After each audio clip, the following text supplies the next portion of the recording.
Hello friends, I am Shweta and you're watching my YouTube channel Shweta Tutorial. So students, today we will learn about our new topic. It's not new topic, it's our previous topic because we have done it already.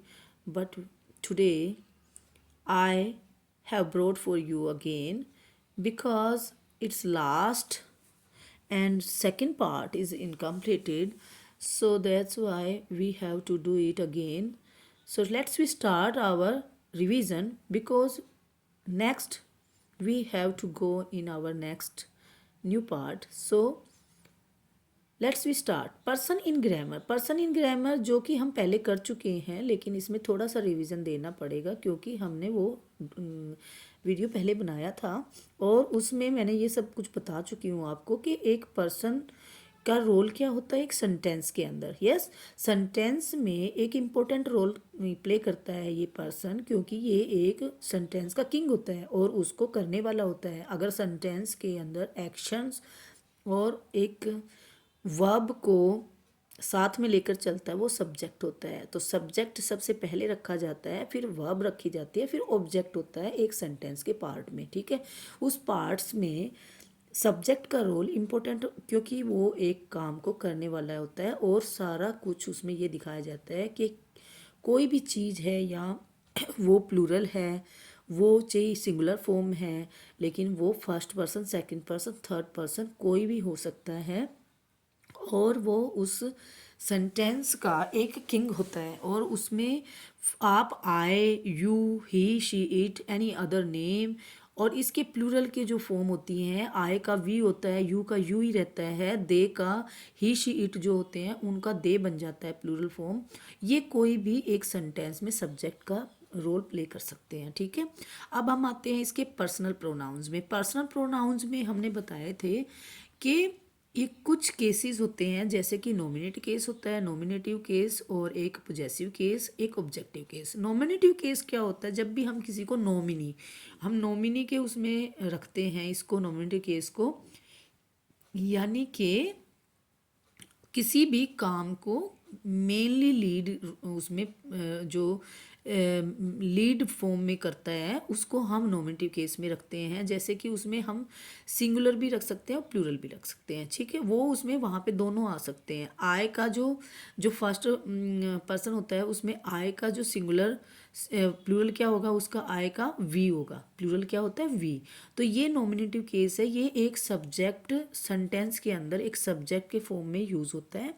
और यहाँ पे second इसका जो है you और you ही रहता है उसका प्लूरल फॉर्म, यू का प्लूरल फॉर्म भी यू ही रहेगा। और थर्ड में आता है ही, शी, इट, जो थर्ड पर्सन होते हैं उसमें ही, शी, इट और दे होते हैं। ठीक है, तो ये इसके कुछ नॉमिनेटिव केसेस थे। और इसमें पोजेसिव केस में जाने से इनका पोजेसिव केस क्या बनेगा, जैसे देखें कि इसका सिंगुलर और प्लूरल दोनों में भी, इनमें भी होगा ये, और सिंगुलर प्लूरल नॉमिनेटिव केस में भी था, ऑब्जेक्टिव केस में भी ये सिंगुलर प्लूरल चलते हैं। ठीक है, इसमें नॉमिनेटिव केस में क्या बनेगा, आय का जो पोजेसिव बनेगा जाकर उसमें माय बनेगा, आय का माय बन जाएगा पोजेसिव केस, और वी का आर्स बन जाएगा, आर। ठीक है, are.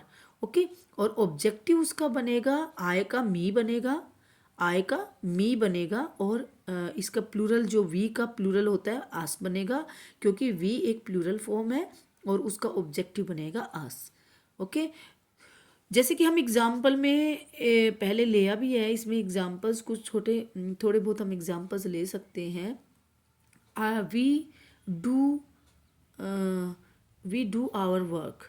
Yes, we do our work, हम अपना काम करते हैं। ठीक है, तो एक तो ये इस तरीके से सेंटेंस आपने यूज़ कर दिया। एक हम एक इस तरीके का सेंटेंस ले सकते हैं कि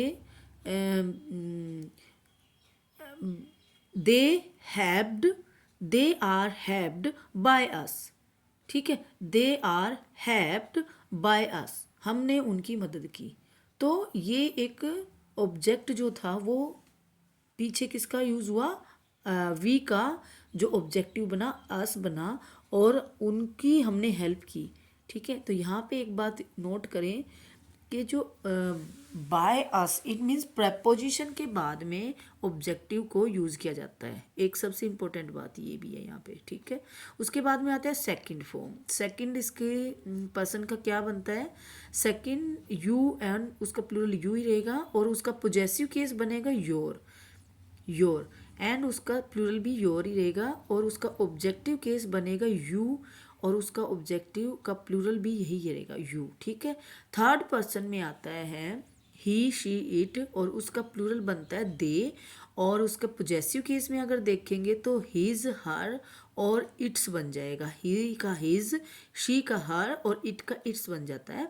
और उसमें उसकी प्लूरल फॉर्म में देखेंगे पोजेसिव केस में तो देयर, ठीक है। जैसे कि it is their house, it is या दिस इज़ देयर हाउस, ये उनका घर है, ठीक है। तो इसमें इसने पोजेसिवनेस दिखाई है। तो एक पोजेसिवनेस यानी कि किसी चीज़ की आप अधिकार, आधिपत्य बोलते हैं जिसको, वो चीज़ दिखाने के लिए इनका वर्ड का यूज़ किया जाता है। इन पोजेसिव केस में जो प्रोनाउंस यूज़ हुए हैं इनका यूज़ किया जाता है, ठीक है। अब हम देखेंगे ऑब्जेक्टिव केस क्या बनता है इनका, ही का हिम बन जाएगा, शी का हर बन जाएगा ऑब्जेक्टिव केस में जाकर और उसका इट का इट ही रहेगा और दे का देम बन जाएगा। दे का देम होता है, ठीक है, दे देम। तो अब हम इसमें कुछ सेंटेंस का एग्जाम्पल हम ले सकते हैं। जैसे कोई भी एग्जाम्पल आप ले लें, I am going to my grandpa house, I am going to my grandpa house यानी कि आई का जो पोजेसिवनेस दिखाया माई ने और they are agree with me, वो मेरे साथ एग्री हैं।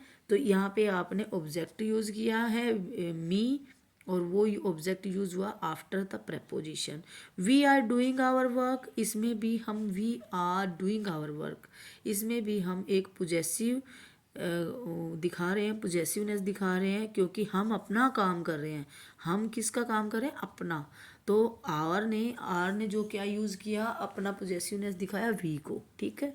तो ये सब कुछ सेंटेंसेस है इनके क्लियरिटी के लिए। आगे आपका नेक्स्ट जो वीडियो इसकी प्लेलिस्ट में मिलेगा इसका part. So students, if you like this video, like it and subscribe my channel. Thank you.